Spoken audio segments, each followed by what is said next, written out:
Hello बच्चों, स्वागत करता हूं आप सबका एक बार फिर से बोर्ड एग्जाम स्टडी में। बच्चों, जैसे कि आप लोग का क्लास 12 का मंथली एग्जाम चल रहा है, तो बहुत सारे बच्चों का डिमांड था कि सर हम लोग का तैयारी नहीं हो पाया है। आप कुछ ऐसा यानी क्वेश्चन हम लोग को दीजिए जो हम लोगों का पेपर में सेम टू सेम हूबहू आ जाए। तो बच्चों बिल्कुल निश्चिंत हो जाइए, जैसे कि मैं आप लोग को पॉलिटिकल साइंस का प्रोवाइड किया था उसी तरह आपको जो है ज्योग्राफी का जो आपको यानी प्रोवाइड कर रहा हूं, जो सेम टू सेम हूबहू आपको इसी प्रकार का यानी क्वेश्चन पेपर आपको जो है देखने को मिलेंगे। तो बिल्कुल आपको कुछ नहीं करना है, आपको एंड तक इस क्लास में बने रहना है और साथ साथ में अपने अपने फ्रेंड्स के ग्रुप वगैरह जहां भी है बच्चों, हर जगह आप लोग शेयर कर देंगे ताकि इससे आपके दोस्तों को भी जो है जुड़ पाएंगे। एंड जो बच्चे नए आ रहे हैं, चैनल को आप लोग सब्सक्राइब कर लीजिएगा बच्चों, ठीक है, क्योंकि चैनल के माध्यम से आपका संपूर्ण बोर्ड एग्जाम का तैयारी करवाया जाएगा। आपको कहीं भी इधर उधर भटकने की जरूरत नहीं है। और जो बच्चे अभी तक अगर आप लोग ग्रुप में नहीं ज्वाइन हो पाए तो आप इस नंबर पे एक बार 9162055090 इस नंबर पे हाई हेलो लिख करके आप सेंड कीजिएगा, आपको जो है ग्रुप में ऐड कर दिया जाएगा बच्चों, ठीक है। तो बिल्कुल आपको क्या करना है कि इसको जो है 2 से 3 बार अच्छे से रिवाइज कर लीजिए या इसका आंसर क्यू को आप लोग नोट करते चलिएगा, ठीक है बच्चों। तो ये आप लोग का ज्योग्राफी का पेपर है ना, जो एग्जाम दे दिया उसके लिए भी महत्वपूर्ण है, जो एग्जाम नहीं दिया उनके लिए भी है। तो बच्चों ठीक है, तो देखिए चलिए हम लोग स्टार्ट करते हैं, क्योंकि अलग अलग डे पे अलग अलग एग्जाम कंडक्ट हुआ था, बिहार बोर्ड के द्वारा करवाया जा रहा है, ठीक है। तो बच्चों तो आपको बिल्कुल रिलैक्स होकर के जो है क्लास को अच्छे से करना है। देखिए आपको जो है इसमें कितना क्वेश्चन रहेंगे बच्चों, 30 क्वेश्चन पूछे जाएंगे। कितने क्वेश्चन पूछे जाएंगे, देखिए मैं थोड़ा सा जूम कर लेता हूं इसको। बच्चों कितने क्वेश्चन आपको देखने को मिलेंगे, 30 क्वेश्चन देखने को मिलेंगे, जिसमें से आपको कितना 25 प्रश्न का ही आंसर देना है, ठीक है बच्चों। चलिए आगे देखिएगा, देखिए नव निश्चयवाद संकल्पना का प्रतिपादन जो है किसने किया था बच्चों, इसके बारे में बताना है। अल्बर्ट डिमांजिया या आपका यानी अल्फ्रेड हेटनर या ग्रिफिथ टेलर या आपका फ्रेडरिक रेडजेल। तो बच्चों आपसे क्या पूछा गया है, क्या हो जाएगा, नव निश्चयवाद संकल्पना का प्रतिपादन, ठीक है बच्चों। देख और बेहतर तैयारी कीजिए, ठीक है बच्चों। चलिए मैंने अब दूसरा क्वेश्चन देखिएगा बच्चों, आपके स्क्रीन पे आ गया। निम्नलिखित में से कौन मानव भूगोल का उपागम नहीं है ना। आपके सामने क्या दिया बच्चों, 4 ऑप्शन दिया हुआ है, इसमें से आपको बताना है कि इसमें से कौन सा उपागम नहीं है, ठीक है। पहला आपका स्थानिक संगठन एंड प्रादेशिक विश्लेषण एंड क्षेत्रीय विभेदन। तो हम लोग जानते हैं बच्चों, ये जो आपका मानव भूगोल का उपागम जो नहीं है बच्चों, वो क्या है, मात्रात्मक क्रांति जो मानव भूगोल का उपागम नहीं है। तो इसका आंसर क्या हो जाएगा बच्चों, ऑप्शन डी बिल्कुल राइट आंसर हो जाएंगे, ठीक है बच्चों। चलिए क्वेश्चन तीसरा देखिएगा आपके स्क्रीन पे आपके समक्ष में, है ना। क्या कहा जाता है इसमें, तीसरा नंबर क्वेश्चन क्या कहा जाता है बच्चों, ध्यान से देखिएगा। किसने कहा मानव भूगोल अस्थिर पृथ्वी और क्रियाशील मानव के बीच जो है परिवर्तनशील संबंधों का अध्ययन है बच्चों। ये रिटर हो जाएगा, रेडजल हो जाएगा, टेलर हो जाएगा, एलएमसी सैंपल हो जाएगा बच्चों। तो बताइए तीसरा नंबर क्वेश्चन का आपको आंसर देना बच्चों, क्या हो जाएगा इसका आंसर, है ना, क्या हो जाएगा। चलिए देखिए पहला आपका रेडजेल हो जाएगा, रिटर, टेलर एंड एलएनसी सैंपल। तो बच्चों इसका आंसर की अगर बात किया जाए तो एलएनसी सैंपल, यानी आप लोग जितने सारे बच्चे क्या हो जाएगा, एलएनसी सैंपल इसका आंसर दे रहे बच्चों। इसका आंसर आप लोग का बिल्कुल राइट आंसर हो जाएंगे, ओके। चलिए आगे देखिएगा आपके स्क्रीन पे क्वेश्चन क्या कहा जाता है, क्वेश्चन नंबर 4 देखिएगा। सैन्य भूगोल मानव भूगोल के किस क्षेत्र के उपक्षेत्र है ना। देखिए क्या कहा जाता है, सैन्य भूगोल मानव भूगोल के किस क्षेत्र के जो है उपक्षेत्र है बच्चों। आपके सामने 4 ऑप्शन दिया हुआ है, इसका आंसर आप लोग को बताना है, ठीक है बच्चों। चलिए क्या बताना इसका आंसर की अगर बात किया जाए बच्चों, 4 नंबर क्वेश्चन का आपका आंसर क्या हो जाएगा, जल्दी से बताइएगा, है ना। सामाजिक भूगोल हो जाएगा, जनसंख्या भूगोल, आर्थिक भूगोल या आपका यानी राजनीतिक भूगोल हो जाएगा। तो बच्चों इसका आंसर आपका क्या हो जाएगा जी, राजनीतिक भूगोल। जो बच्चे बताए बिल्कुल आप लोग का आंसर राइट आंसर हो जाएंगे। क्वेश्चन नंबर 5 देखिएगा, निम्नलिखित में से यानी कौन क्षेत्र सघन जनसंख्या वाला है। तो बताइए इनमें से कौन सा जो है क्षेत्र सघन जनसंख्या वाला बच्चों। तो बताइए जल्दी बताइएगा क्या हो जाएगा इसका आंसर, है ना। चलिए भूमध्य रेखा हो जाएगा या आपका यानी क्या हो जाएगा बच्चों, क्या कहा जाता है इसमें, ध्रुवीय प्रदेश हो जाएगा, या आगे आपको देखिएगा ऑप्शन आपका जो और भी दिया हुआ है, ठीक है, ये आपका क्या हो जाएगा जी, है ना। ये क्वेश्चन थोड़ा सा ये जो होगा बच्चों, यहाँ जो होगा आपका ये क्वेश्चन थोड़ा सा वो नहीं आ पाया है ना, वो पेज का उस पेज का जो है फोटो नहीं आ पाया। तो इसका आप लोग जो है ना क्या बताइएगा बच्चों, ये थोड़ा सा आप लोग को याद रखना, दक्षिण पूर्वी एशिया आपको ऑप्शन जहां दिखेगा, ये जो है ना क्या लिखा हुआ है यहाँ, दक्षिण पूर्वी एशिया, ठीक है, एशिया याद रखिएगा, ये चीज है जो आपको बिल्कुल नोट रखना है, ठीक है बच्चों। चलिए आगे देखिएगा क्वेश्चन नंबर 6 देखिएगा आपके स्क्रीन पे बच्चों, क्या कहा जाता है ना। 6 नंबर क्वेश्चन आपके स्क्रीन पे आ गया, बताएंगे निम्नलिखित में से कौन जन हस्तांतरण का प्रतिकर्षक कारक नहीं है। देखिए प्रतिकर्षक कारक के बारे में आपसे पूछा गया है बच्चों, तो इसका आंसर क्या हो जाएगा, ठीक है, शैक्षणिक सुविधा, बेरोजगारी, महामारी या आपका जल अभाव। तो ये जो होगा आपको बच्चों क्या हो जाएगा, ये जन हस्तांतरण का प्रतिकर्षक कारक जो नहीं है, तो ये देखिए शैक्षणिक सुविधा है, ये बिल्कुल इसका आंसर आपका राइट आंसर हो जाएंगे, ठीक है, जैसे कि मैंने कल के क्लास में आपको बताया था। क्वेश्चन नंबर 7 देखिएगा बच्चों, क्या कहा जाता है इसमें, जनसंख्या वृद्धि दर जो है सर्वाधिक कहां पे है, अफ्रीका में है, एशिया में या उत्तरी अफ्रीका में। अगर देखिएगा आपके स्क्रीन पे बच्चों, ये कहां पे है, उसके बाद क्या उत्तरी अमेरिका एंड दक्षिण अमेरिका है, ठीक है। देखिए जनसंख्या वृद्धि दर जो सर्वाधिक है बच्चों, ये पता है आपको कहां पे है, तो अफ्रीका में, और इसका आंसर आप लोग का बच्चों क्या हो जाएगा, जो बच्चे अफ्रीका दिए हैं बिल्कुल इसका आंसर आपका राइट आंसर हो जाएंगे, ओके। चलिए क्वेश्चन नंबर 8 देखिएगा बच्चों, आपके स्क्रीन पे आ गया। क्वेश्चन 8 क्या कहलाता है कि 1650 ईस्वी में विश्व की जनसंख्या कितनी थी, 50 करोड़, 60 करोड़, 70 करोड़ या 55 करोड़। तो बच्चा ये आठवां नंबर क्वेश्चन बताएंगे बच्चों, क्या हो जाएगा इसका आंसर, जल्दी से बताइएगा, है ना। तो देखिए बहुत ही इंपॉर्टेंट क्वेश्चन है ना। 1650 ईस्वी में विश्व की जनसंख्या कितनी थी, जल्दी बताइएगा बच्चों। ठीक है, चलिए बहुत बढ़िया। चलिए कुछ बच्चे बता रहे कि 55 करोड़, बिल्कुल 55 करोड़ इसका आंसर आप लोग का बच्चों डी जो है ना राइट आंसर हो जाएंगे। ठीक है, चलिए क्वेश्चन देखिएगा आपके स्क्रीन पे, क्वेश्चन नंबर 9 देखेंगे बच्चों, क्या कहा जाता है इसमें, है ना।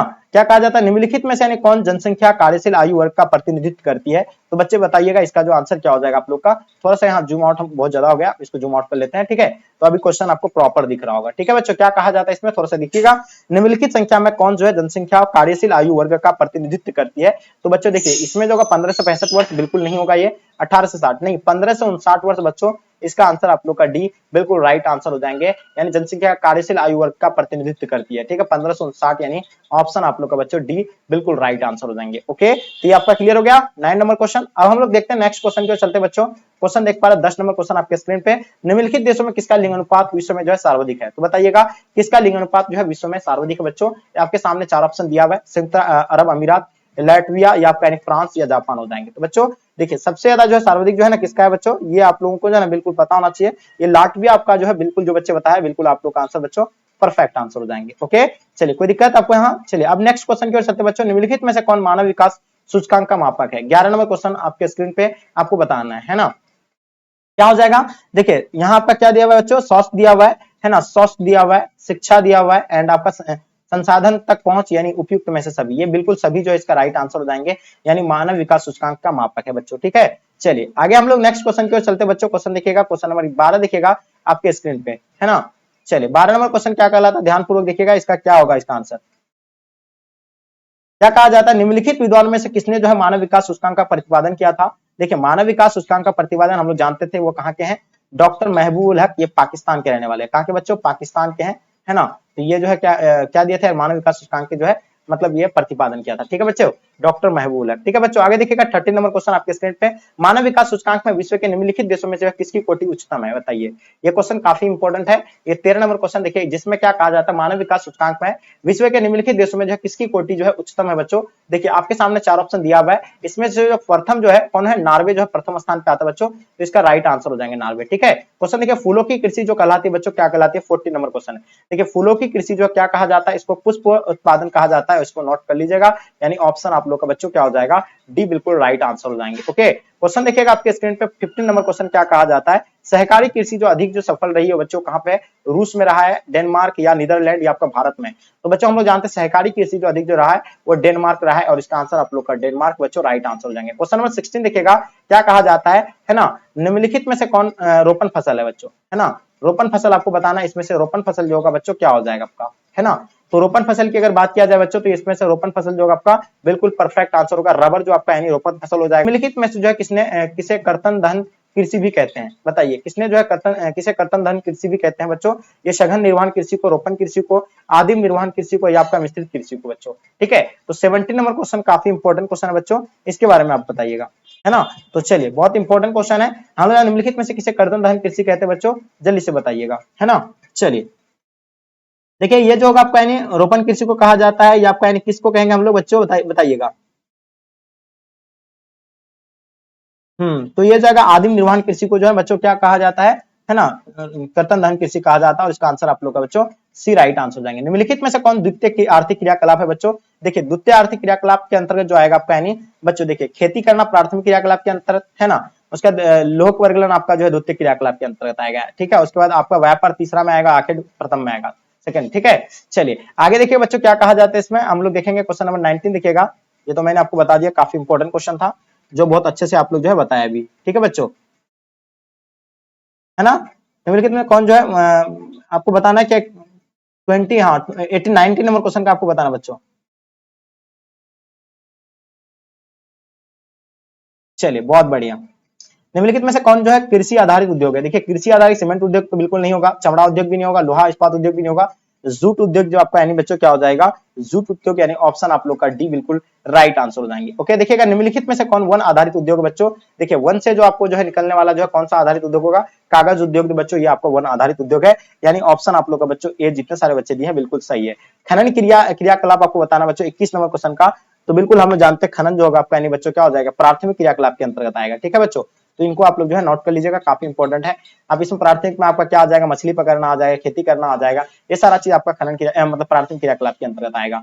ठीक है, क्वेश्चन देखिएगा, निम्नलिखित में से कौन पंचम क्रियाकलाप है बच्चों, खेती बिल्कुल नहीं होगा, ये आखेट भी नहीं होगा, व्यापार भी नहीं होगा, ये भाषारोतीकरण, ये जो आपका ऑप्शन डी बिल्कुल बच्चों परफेक्ट आंसर हो जाएंगे। ओके, चलिए क्वेश्चन देखिएगा आपके स्क्रीन पे 23 नंबर, रेल मार्ग का जाल का सघनतम घनत्व बच्चों कहाँ का है, चीन का बिल्कुल नहीं होगा, संयुक्त राज्य अमेरिका प्रथम स्थान पे है, और इसका आंसर आप लोग का डी राइट आंसर हो जाएंगे। ठीक है बच्चों, चलिए क्वेश्चन देखिएगा, वृत्त तरंग मार्ग जो संबंधित है बच्चों, इनके बारे में बताइएगा आप लोग, है ना। तो ये कहा हो जाएगा उत्तर अटलांटिक समुद्र मार्ग होगा, भूमध्य सागर, हिंद महासागर, या उत्तर आंतरिक मार्ग, या उत्तर प्रशांत समुद्री मार्ग हो जाएंगे। 24 का आपको बच्चों बताना है, इसका आंसर आपका उत्तर अटलांटिक समुद्री मार्ग, यानी ऑप्शन आप लोग का बच्चों क्या हो जाएगा, ये जो है ना, जितने सारे बच्चे दिए हैं बिल्कुल आप लोग का आंसर ए राइट आंसर हो जाएंगे। ओके, आगे देखिएगा आपके स्क्रीन पे 25 नंबर क्वेश्चन, निम्नलिखित में से कौन जो है आंतरिक समुद्री पतन नहीं है, बताइए इसमें से जो कौन जो आंतरिक समुद्री पतन नहीं है, मैनचेस्टर, कोलकाता, एथेंस, या आपका मेम्फिस, बताइए 25 आपके स्क्रीन पे आपके समक्ष में। तो ये आपका एथेंस बच्चों, जो भी बच्चे आप लोग एथेंस बताएं बिल्कुल सही है ना। क्वेश्चन नंबर 26 आप देखिएगा, लेनिन ग्राद किस प्रकार का पतन है, बताइएगा लेनिन ग्राद के बारे में आपको बताना है, ये जो आपका यानी किस प्रकार का पतन हो जाएगा बच्चों, तो ये औद्योगिक पतन हो जाएगा। आगे देखिएगा, विश्व व्यापार संगठन का मुख्यालय आपका जो है कहाँ हो जाएगा बच्चों, देखिए हम लोग जानते हैं विश्व व्यापार संगठन जिसको हम लोग क्या बोलते हैं, WTO बोलते हैं, वर्ल्ड ट्रेड ऑर्गेनाइजेशन, इसका स्थापना 1995 को हुआ था, और ये जेनोवा में, यानी ऑप्शन आप लोग का बच्चों ए राइट आंसर हो जाएंगे। ठीक है, क्वेश्चन देखिएगा 28 नंबर क्वेश्चन, चैनल टनल जो जोड़ता है बच्चों, वो कहां से कहां तक जोड़ता है, आपके सामने दिया हुआ है। चैनल टनल जो है पेरिस को लंदन से जोड़ता है, लंदन को बर्लिन से, बर्लिन को पेरिस से, आपका बर्सिलिनो को जो है बर्लिन से। बच्चों जल्दी बताएंगे इसका आंसर आप लोग का क्या हो जाएंगे। ठीक है बच्चों, चलिए बहुत इंपॉर्टेंट है, तो ये चीज आपको बिल्कुल याद रखना है, पेरिस को जो है लंदन से जोड़ता है। 28 का बिल्कुल इसका आंसर आपका राइट आंसर हो जाएंगे। क्वेश्चन देखिएगा 29, निम्नलिखित दक्षिण अमेरिकी देशों में जो कौन जो है ओपेक का सदस्य है, तो ओपेक का सदस्य चिली बिल्कुल नहीं है, ब्राजील भी नहीं है, पेरू भी नहीं है, इसका आंसर वेनेजुएला जो आप लोग का बच्चों राइट आंसर हो जाएंगे। ठीक है, 30 नंबर क्वेश्चन आपके स्क्रीन पे बच्चों क्या कहा जाता है, जो आपके समक्ष आपके स्क्रीन पे क्या कहा जाता है इसमें, कि लैटिन अमेरिकी इंटीग्रेशन एसोसिएशन हाँ का मुख्यालय कहाँ है बच्चों, जकार्ता हो जाएगा, मिन्स्क हो जाएंगे, है ना, मॉन्टेविडियो हो जाएंगे, यानी ब्रुसेल्स हो जाएंगे। तो बच्चों ये हो जाएगा आपका यानी मॉन्टेविडियो, यानी ऑप्शन आप लोग का बच्चों सी जो है ना बिल्कुल राइट आंसर हो जाएंगे। ओके, तो लैटिन जो है अमेरिकी इंटीग्रेशन एसोसिएशन यानी LAIA का मुख्यालय जो बच्चों कहाँ पे है, तो मॉन्टेविडियो जो है इसका जो है आपका क्या बच्चों का मुख्यालय होगा।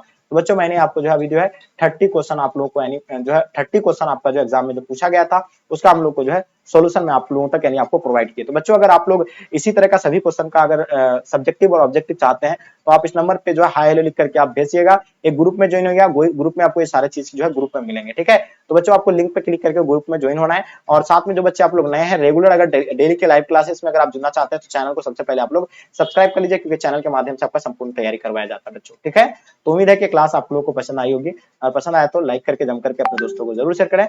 चलेगा यहीं तक आज के क्लास को एंड करते हैं, जब तक के लिए जय हिंद जय भारत।